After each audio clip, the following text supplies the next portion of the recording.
Jharkhand India गठबंधन में टूट की संभावना। इस सीट पर माले के बाद जेएमएम ने उतारा उम्मीदवार। नमस्कार, मैं नेहा, आप देख रहे हैं नया भारत टीवी। झारखंड में 5 साल से राज्य में हेमंत सोरेन की अगुवाई वाली गठबंधन सरकार में 7 साल है, पर विधानसभा चुनाव की घोषणा के बाद सीट शेयरिंग पर वो इंडिया अलायंस में शामिल दलों में तालमेल नजर नहीं आया जो दिखना चाहिए था। राजधनवाड़ सीट पर पहले भाकपा माले और फिर देव जेएमएम उम्मीदवारों की घोषणा ने गठबंधन में टूट की संभावना बढ़ा दी है। ऐसे तो राजनीति में अंतिम समय तक कुछ भी संभव है, पर ताजा हालात यही बता रहे हैं कि झारखंड में इंडिया गठबंधन टूटने की दहलीज पर आ खड़ी हो गई। दरअसल इंडिया गठबंधन में 4 दलों की एका का प्रयास पिछले कुछ दिनों से चल रहा है। जेएमएम, कांग्रेस, राजद और सीपीआई माले का गठबंधन स्वाभाविक गठबंधन माना जा रहा था। 81 विधानसभा सीट के लिए गठबंधन को फॉर्मूला तय करने में न जाने कितनी बार साथ बैठना और उठना पड़ा।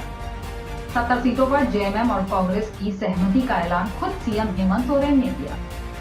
बाकी बची 11 सीटों पर राजद और माले का उम्मीदवार होगा, इस और इशारा भी किया गया। फिर यहीं से शुरू हुई गठबंधन में सीट शेयरिंग को लेकर खटपट। गठबंधन के 2 बड़े दलों ने अपनी सीट बांटने के बाद राजद और माले पर दबाव की राजनीति शुरू की। राजद को 3 से 4 सीट देने के बाद शुरू हुई। राजद ने नाराज होकर 19 से 21 सीट तक लड़ने का अल्टीमेटम दे दिया। मीडिया के सहारे राजद ने गठबंधन के अंदर खूब दबाव भी बनाया। बिहार के नेता प्रतिपक्ष तेजस्वी यादव रांची में ही डटे रहे। उन्होंने भी रांची के एक बड़े होटल से सीएम आवास तक का फेरा लगाया। फिर नामुकुर करने के बाद राजद 6 सीट पर मान गई। राजद के साथ बातचीत के क्रम में माले के साथ भी सीट शेयरिंग पर चर्चा जारी थी।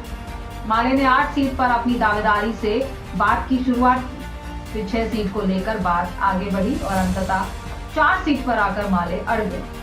ये 4 सीट बागोदर, राजधनवाड़, निरसा और सिंदरी थी। माले ने जिस 4 सीट पर दावा किया, वहां या तो वो चुनाव जीतती रही है या कम अंतर से हारी है। जेएमएम से सीट शेयरिंग पर बातचीत के दौरान राजधनवाड़ सीट अपने पास रखने की बात कही।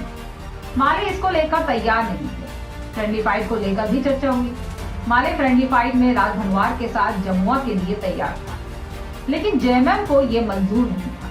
कई राउंड की बातचीत के बाद जब बात नहीं बनी तो माले ने राजधनवाड़ से राजकुमार यादव, निरसा अरूपा चटर्जी और सिंदरी से चंद्रदेव महतो उर्फ बबलू महतो को उम्मीदवार घोषित कर दिया।